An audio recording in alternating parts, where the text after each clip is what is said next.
Engineer Mohammad Ali Mirza के खिलाफ 295C यानी तौहीन रसालत और पीका एक्ट 2016 की दफ़ा 11 के तहत FIR दर्ज कर ली गई है। जुर्म साबित होने पर सेक्शन 295C की सज़ाए मौत है, जबकि पीका एक्ट 2016 की दफ़ा 11 के तहत फ़िरका वाराना या नस्ली नफ़रत फैलाने पर 7 साल कैद की सज़ा सुनाई जा सकती है। इंजीनियर मोहम्मद अली मिर्ज़ा के घर के बाहर इस वक्त पुलिस तैनात है, एकेडमी सील है। मामला बहुत सीरियस है। मैं ये समझता हूँ कि मिर्ज़ा साहब से हज़ार इख्तलाफात हो सकते हैं, लेकिन मैं उन्हें गुस्ताख़ रसूल नहीं कहूँगा।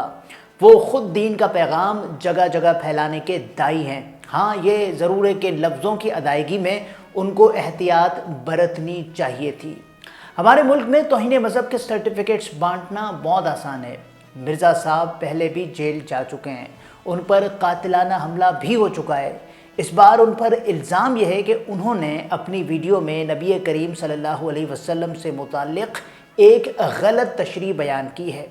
नाज़रीन, अभी चूँकि रबीउल अव्वल चल रहा है, सो किसी पर भी तौहीन मज़हब का इल्ज़ाम लगाकर उसके ख़िलाफ़ मजहबी जज्बात भड़काना निस्बतन ज़्यादा आसान है, और इस महीने में लोगों के इश्तिआल की लेवल भी काफ़ी हाई हो जाती है। FIR में मुद्दई ये कहते हैं कि मैंने फेसबुक पर इंजीनियर मोहम्मद अली मिर्ज़ा का एक क्लिप देखा जिसमें उन्होंने नबी करीम सल्लल्लाहु अलैहि वसल्लम की शान में गुस्ताखाना जुमले कहे। नाज़रीन, ये थे वो जुमले जो इंजीनियर मोहम्मद अली मिर्ज़ा ने कहे। और पिछले दिनों मेरी जो वीडियो इन्होंने आउट ऑफ कॉन्टेक्स्ट काटी, वो तो मैं क्रिश्चियंस की फेवर में बात कर रहा था कि देखो इस्लाम में टॉलरेंस, कि तुम हमारे पैगंबर को नहीं मानते, फिर भी अल्लाह ताला ने इजाजत दी है कि क्रिश्चियन की औरतों के साथ निकाह हो सकता है। टॉपिक ये था, टॉपिक ये नहीं था कि ये गालियां दे रहे हैं हमारे पैगंबर को।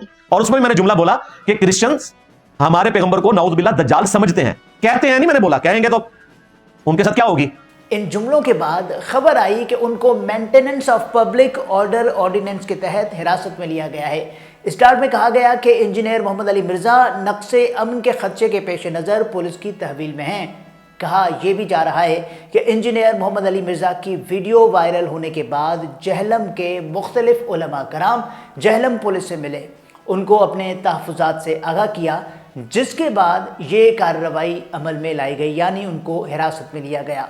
पहले वो 3 MPO के तहत अंदर थे, अब उन पर FIR दर्ज हो चुकी है जिसमें सेक्शन 295C यानी तौहीन रसालत और उसके अलावा पीका एक्ट भी लगाया गया है। नाज़रीन, ये कोई पहला मौका नहीं है कि जब किसी पर तौहीन मज़हब का इल्ज़ाम लगा हो। कुछ अर्सा पहले उमरकोट में एक डॉक्टर को इसी इल्ज़ाम के तहत कत्ल कर दिया गया था, जबकि वो डॉक्टर बार बार ये कहता रहा कि मुझसे मंसूब मेरे सोशल मीडिया अकाउंट पर पोस्ट बेबुनियाद हैं क्योंकि मेरा अकाउंट हैक हुआ है। लेकिन किसी ने उनकी एक नहीं सुनी, बल्कि जिन पुलिस वालों ने डॉक्टर साहब को गिरफ्तार किया था उनको फूलों के हार भी पहनाए गए थे। आज भी उनकी फैमिली इस कर्ब को भुला नहीं सकी है। लाहौर के इलाके इचरा में एक वाक़या पेश आया था जिसमें एक खातून को महज इस बुनियाद पर कुछ मजहबी जुनूनी कत्ल करने आ गए थे क्योंकि उनके कपड़ों पर कुरानी हुरूफ से मिलते जुलते प्रिंट्स थे। तब ASP शहर बानो नकवी ने उनकी जान बचाई थी। इसके साथ साथ काजी फाइज ईसा जब चीफ जस्टिस ऑफ पाकिस्तान थे तब उन पर तौहीन मज़हब के इल्ज़ामात लगाए गए थे। हुआ ये था कि काजी फाइज ईसा ने एक केस में एक शख्स की ज़मानत मंजूर की थी जिस पर तौहीन मज़हब का इल्ज़ाम था। आसिया बीबी का केस भी आपको याद होगा।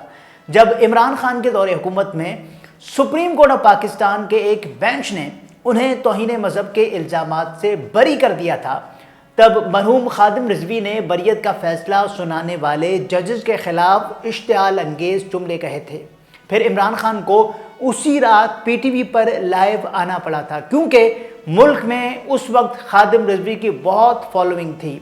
साबिक गवर्नर पंजाब सलमान तासीर भी आपको याद होंगे, जिन्हें अपने ही गार्ड ने तौहीन मज़हब का इल्ज़ाम लगाकर कत्ल कर दिया था। उसके अलावा सियालकोट में वो श्रीलंकन शहरी जो एक फैक्ट्री में मैनेजर थे, उनको एक हुजूम ने कत्ल करके लाश नजर आतिश कर दी थी।